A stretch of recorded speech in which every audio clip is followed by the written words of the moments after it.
মহিলারা এই চারটি স্থানে বিসমিল্লাহ পড়তে ভুলে গেলে তাদের কপালে নিশ্চিত খারাপ কিছু চলে আসবে। মনে রাখবেন, বিসমিল্লাহ পড়া কিন্তু এমনিই বরকতময়, কিন্তু মা বোনরা বিশেষত যদি চারটি স্থানে তারা বিসমিল্লাহ পড়তে ভুলে যায়, 100% শিওর থাকতে পারেন তাদের কপালে কোনো না কোনো খারাপ জিনিস চলে আসবেই আসবে।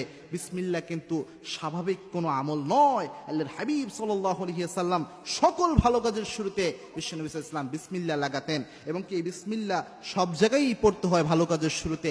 তবে চারটি এমন কাজ রয়েছে যে চারটি কাজের শুরুতে অবশ্যই অবশ্যই বিসমিল্লাহ পড়া উচিত। তার মধ্যে এক নাম্বার হচ্ছে বাথরুমের যে আমরা দোয়া পড়ি, বাথরুমে প্রবেশের যে দোয়াটা পড়ি, এই দোয়াটা পড়ার পূর্বে যদি আপনি বিসমিল্লাহ লাগান, বিশেষ করে মা বোনরা যেহেতু বেশি জিনের মাধ্যমে প্রভাবিত হয়ে থাকে, দুষ্ট জিনের মাধ্যমে, ব্ল্যাক ম্যাজিকের মাধ্যমে যেহেতু তারা প্রভাবিত হয়ে থাকে, মা বোনরা এই আমলগুলো অবশ্যই করা উচিত।